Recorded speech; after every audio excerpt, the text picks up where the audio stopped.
Bapak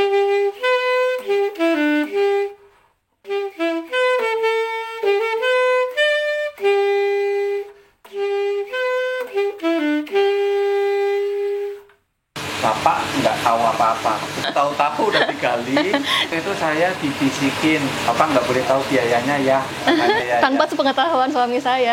Sesuatu yang istimewa gitu ya. Ya.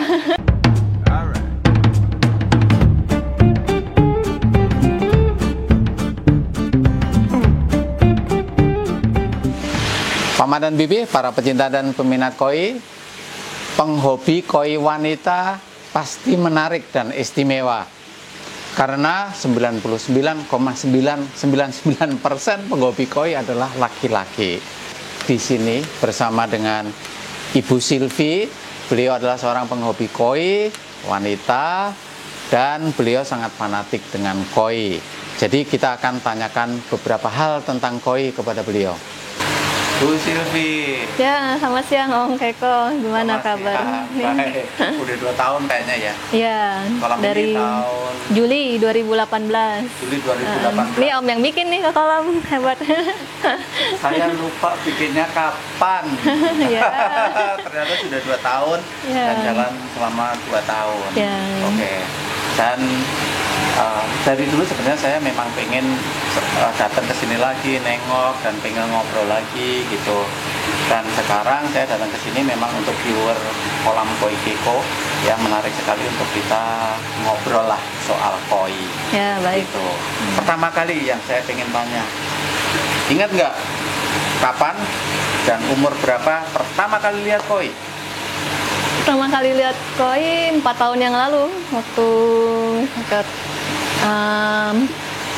tukang ikan ya, tukang ikan mau beli ikan buat anak kecil, buat anak saya yang kecil. Terus koi ini bagus ini kalau ikan-ikan koi kalau saya pelihara sendiri kayaknya enak nih, bagus gitu dengan lihatnya, lihat pemandangan ikan. Terus bikin kolam air terjun dari pertama pun memang kolam pertama sebelum yang Om bikin juga kolam air terjun, tapi ya dia cetek cuman 80 cm kedalaman standar aja gitu. Jadi itu pun cepat sekali ya, kuras bilas gitu. Jadi 4 tahun yang lalu ya. Oke. Terus favoritnya apa? Koi yang kayak apa yang jadi favorit? Yang koi favorit yang kayak kupu-kupu ya, itu apa namanya? Ya. Kumpai ya. Kumpai. Slayer. Ya, slayer Slayer. atau disebut kumpai. Kalau di Jepang Hirinaga namanya. Hirinaga. Kalau Eropa sama Amerika ya memang butterfly nyebutnya. Ngetop kalau di Amerika sama di Eropa. Wah, butterfly, gitu. pengetahuan Om nih banyak sampai sebutan dari Amerika dan Jepang gitu. Iya, padahal sebenarnya butterfly itu aslinya dari Bogor. Oh gitu? Iya. Dari Bogor. Aslinya dari Bogor, dia namanya ikan mat kumpai, dan waktu Biru itu pergi ke sini sama Soekarno itu diberi hadiah ikan kumpai, dibawa ke Jepang, kemudian disilangkan sama koi. Makanya jadi koi dengan sirip panjang. Dikasih nama di Jepang, dikasih nama Hirinaga, itu artinya sirip panjang. Gitu. Dan dan sekarang Hirinaga menjadi salah satu favoritnya Bu Silvi gitu. Ada 1, 2, 3, 4 ya, yang siripnya panjang-panjang. Memang lucu di kolam ya, kelihatan menarik. Oke, yang bikin siapa itu kolam pertama? Yang bikin ya itu, yang taman ya, bagian taman. Ya. Ada kolam artifisial ya, saya bilang, ini bisa nggak untuk pelihara koi? Dia bilang, ini 30-40 cm nggak bisa, kalau koi itu harus 80 cm. Ya udah, bikin bisa Pak? Bisa, dia bilang. Ya udah. Terus kok pelihara yang kumpai kok mati terus gitu. Nggak tahan lama, ini diapain caranya ini? Terus saya tanya-tanya sama yang ada satu pasiennya suami saya itu. Jadi itu dia memang pencinta koi dan dia bilang, oh ini saya ada masukan, dia bilang bikin kolamnya didalamin Bu, biar nggak cepat mati ikannya gitu. Nah terus saya bikin di mana Pak? Oh nih saya dikasih informasi sama dia, bikin di Om Keko katanya dikasih nomornya gitu ya. Udah saya coba bikin. Sampai sekarang ya syukur, jadi baik dan ikannya nggak bertahan lama, nggak gampang mati gitu. Ya. Dan memang di maintenance sampai ikan yang sakit pun dia kasih perhatian khusus, sampai ada dokter hewan yang datang juga untuk merawat ikan. Syukurlah ketemu Om Keko, jadinya ikannya tahan lama untuk dinikmati. Iya. Biasanya menikmatin kolamnya waktu apa? Pagi sebelum pergi praktek atau sore atau? Ya, pagi dan sore. Pagi dan sore. Ya, sebelum pergi dan sesudah pulang praktek ya untuk melihat ikan. Kalau Bapak sendiri suka nggak sama koi? Bapak sendiri suka, dia kadang kalau habis pulang praktek sambil ngerokok sambil ngeliat ikan, enjoy dan nikmatin juga. Iya, ngeliat ikan berenang. Ya, Paman dan Bibi, soalnya begini, pada saat pertama kali dulu bikin kolam, bapaknya pergi ke sini ke belakang, nggak tahu ini mau bikin apa. Jadi yang bikin ini ya Bu Silvi sebenarnya bukan bapaknya, biasanya kan bapaknya gitu. Jadi yang manggil Keko, timnya Keko adalah Bu Silvi, bukan bapak. Bahkan pada saat kita bikin kolam, bapak nggak tahu apa-apa. Begitu dia pergi ke belakang, tahu-tahu udah digali. Bapak berdiri tanya, ini dibikin apa ya? Dibikin kolam, Pak. Oh, mana gambarnya? Begitu kita lihatin gambarnya, bapak bilang, bagus juga katanya. Jadi kemudian jalan. Jadi semua yang mengurus pembangunan kolam ini adalah Ibu Silvi sendiri. Makanya saya bilang ini sesuatu yang istimewa gitu ya. Bahkan ada bisik-bisik nggak boleh tahu harga bapak ya. Tapi nanti bapak lihat YouTube ini loh. Biar aja. Biar aja nggak apa-apa ya. Ya. Kalau sekarang karena bapak juga udah suka sih nggak apa-apa lah. Tahu harganya nggak apa-apa gitu. Oke. Baik. Orang memelihara koi kan biasanya menemui masalah-masalah tertentu yang menyulitkan kayak gitu. Kesulitan apa yang pernah dialami? Kalau selama maintenance kolam sih ada permasalahan apa, saya langsung konsultasi ke Om Keko. Ya. Paling sering itu ikan sakit ya. Sakit tuh dia menyendiri, kadang ada bintik merah. Itu saya langsung telepon Om Keko. Om, ini gimana gitu. Terus nggak lama Om langsung bilang, oh ini bentar ya, ada tim saya dokter hewan yang survei gitu ya. Udah, tenang, berarti saya ada feedbacknya. Jadi ini ikan juga tahan lama, ini dari 4 tahun yang lalu pun masih bertahan selama ini karena ada maintenance dari Om perhatian dia. Ada keluhan saya langsung bilang ke Om Keko gitu, dan dia cepat sekali responnya. Oke. Ya sesama dokter lah. Tapi yang satu ngurusin hewan, yang satu ngurusin orang. Paman dan Bibi, para pecinta dan penggemar koi, Bu Silvi ini sebenarnya adalah seorang dokter dan beliau spesialis anak ya. Apa pediatri ya? Pediatri ya. Jadi spesialis pediatri. Makanya kalau Dokter Handi, dokter hewan timnya Keko datang ke sini ya pasti ngobrolnya nyambung lah gitu ya. Mungkin kalau obat nulis resep sendiri. Iya pernah. Dokter Handi bilang, saya tulis resepnya ya, nanti ibu sediain obatnya. Oh ya baik, ntar saya dibikin apa? Dibikin bubuk. Oh ya, ntar saya bikin bubuk. Ya, akhirnya kerjasama, memang dia ada resep dari Dokter Handi. Nah, jadi saya siapkan banyak sekali yang dibutuhkan untuk satu kolam ini. Memang kalau untuk manusia kan paling 1 tablet ya 3 kali sehari. Nah kalau ini bisa sampai ratusan tablet digerus dan dicaburkan di kolam. Ya itu memang butuh ekstra perhatian memang ini.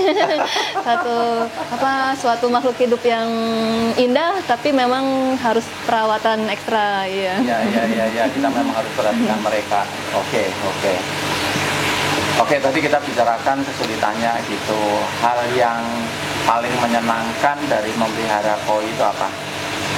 Yang menyenangkan, waktu kasih makan ikan ya, dia berebutan. Jadi ya ada kenikmatan sendiri ya waktu memberi makan ikan ya. Anak-anak juga suka gitu kasih makan ikan. Jadi kalau waktu makan anak-anak, makan ya bareng-bareng jadi cepet makannya. Jadi ya ada keindahan sendiri waktu mereka makan ya. Makan. Ya. Unikan sendiri. Berarti kolam ini kan akhirnya juga bukan jadi kesenangan pribadi tapi kesenangan keluarga kan ya? Iya. Gitu. Ya. Oke. Misalnya nih, Bu Siti punya rumah lagi yang gede-gede. Ya. Atau mungkin udah punya, saya nggak tahu lah. Gitu. Mau gedein kolam nggak? Ya, kalau ada kesempatan boleh. Besarkan ya. Mau yang lebih gede lagi gitu. Ya. Bahkan Bapak akhirnya pun mendukung. Kayak ada tanah nih, dibangun ya kolam ikan ya buat ternak koi gitu. Boleh tapi ya masih dalam wacana. Tanah kosong. Di mana tuh? Ya, di daerah Ciketing. Ya udah nanti saya Nanti belum. Ya. Nanti kalau ada waktu ntar kita panggil Om lagi kembali bikin kolam. Ya, oke. Menarik sekali ya.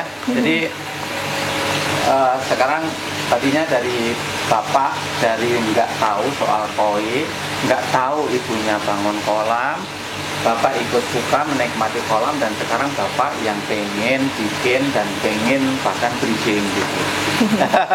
Ya begitu. Memijahkan koi, kalau saya nggak salah kan pernah juga mijahin. Pernah, tapi itu saya pisahkan karena ada satu ikan yang suka berenang terus akhirnya keluar dari kolam. Itu kenapa ini ciplak malam-malam, terus ada yang lompat, terus ini kata yang bersihin, ini Bu perutnya gendut, kayak dia mau melahirkan ini, mau betetasin telur gitu. Coba dipisahin ya, akhirnya dipisahin di kolam, dibikin rumbai-rumbai ya. Dari tali rafia, terus akhirnya berbusa airnya. Akhirnya saya nggak tahu itu betelur, akhirnya saya buang airnya. Nggak jadi netes deh. Jadi nggak tahu kalau busanya itu sebenarnya bertelur gitu ya? Iya, itu pelajaran buat saya juga berikut. Nggak apa-apa, nanti kita bisa breeding bareng-bareng kok. Kan kita dekatnya terus jauh rumah saya. Nanti konsultasi lagi dengan Om Keko ini masalah breeding. Ya, tempat udah ada, Bapak udah mendukung. Oke. Sekarang saya mau tanya nih, koi dari mana aja belinya biasanya? Nah, koinya itu biasanya sih dari toko ikan sekitar ya, yang sama online, paling beli online. Oh, beli online? Iya. Oke. Online itu lewat apa ya? Di website gitu? Website, iya. Oke. Ada, tapi kadang pernah beli dari Jawa Timur ya, komunitas koi atau apa. Itu juga dari online juga sih biasanya. Online, lebih banyak online? Iya. Sekarang udah jarang pergi ke toko koi apa gitu, ke toko koi paling gitu. Kalau beli makanan ikan ya. Oh, makanan ikan. Iya. Oke. Pernah juga dapat pernah kasih ya, Om Keko tuh pernah kasih ikan koi sampai dikira buaya sama yang memberi makan ikan. Besar sekali tuh piaraannya Om dah. Tapi sebenarnya belum terlalu gede itu, sekitar 50-55 cm ya. Ya, tapi begitu masuk ke kolam ini sih saya kira kelihatan gede banget. Iya, sampai kaget. Iya. Yang ngasih makan sampai takut ya waktu itu ya. Iya. Hebat Om yang ternaknya. Karasi kan dia rakus ya, kalau dikasih makan rakus itu mungkin si mbaknya sampai takut bilang buaya. Iya. Oke. Sekarang kita kembali ke sebelum bikin kolam gitu. Kan ceritanya dulu pilihannya ada kolam renang sama kolam koi. Betul ya? Iya. Antara mau bikin kolam renang sama bikin kolam koi gitu. Iya. Kenapa akhirnya bikin kolam koi? Kalau kolam renang itu kan dia maintenance ya, harus di maintenance. Juga kata suami saya, tuh kalau nggak di maintenance nanti jadi sarang nyamuk ya di atasnya. Kalau kolam koi kan dia mengalir terus ya airnya, terus ada ikan yang makanin jentik-jentik nyamuk ya, jadi agak jarang gitu kalau untuk berkembang biak untuk supaya nggak banyak nyamuk aja katanya suami bilang. Oh, oke. Tapi akhirnya antara kolam ikan sama kolam koi pilih antara kolam renang sama kolam koi pilih kolam koi. Ya, juga kan bisa dinikmati ya sama. Ya, oke.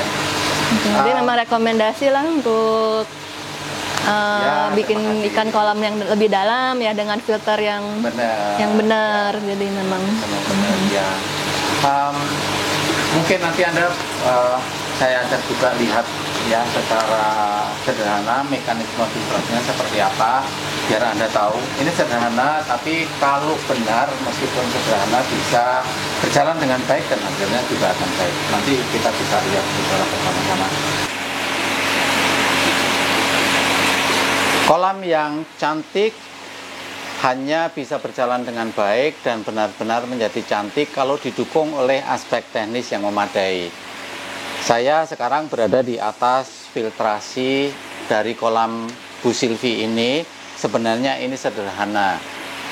Chambernya terdiri dari 1, 2, 3, 4, 5, 6. 1, kemudian 2 difungsikan sebagai mekanis atau pre-filter. Terus kemudian yang 3, 4, 5, 6 adalah chamber biologis. Isi medianya biasa saja, tidak macam-macam. Ya, pakai media standar, biobol, dan beberapa media-media yang lain yang standar. Sekali lagi, seperti kolam-kolam yang lain, intinya yang paling penting adalah mekanisme sirkulasi. Baik sirkulasi di dalam kolam maupun sirkulasi di dalam filter, baru kemudian kita berbicara tentang medianya. Kalau sirkulasinya sudah benar, Anda bisa lihat sendiri seperti ini, medianya seadanya juga semuanya bisa berjalan dengan baik. Kowi tenang kita tenang, nomor degai. Kowi Anastasia. Kowi Anastasia. Terima kasih Om Beko sudah dibuatkan kolam yang indah dan mudah perawatannya. Paman dan Bibi, para pecinta dan peminat koi, saya Keko. Terima kasih banyak. Semoga koi-koi kita berbahagia. Ciao.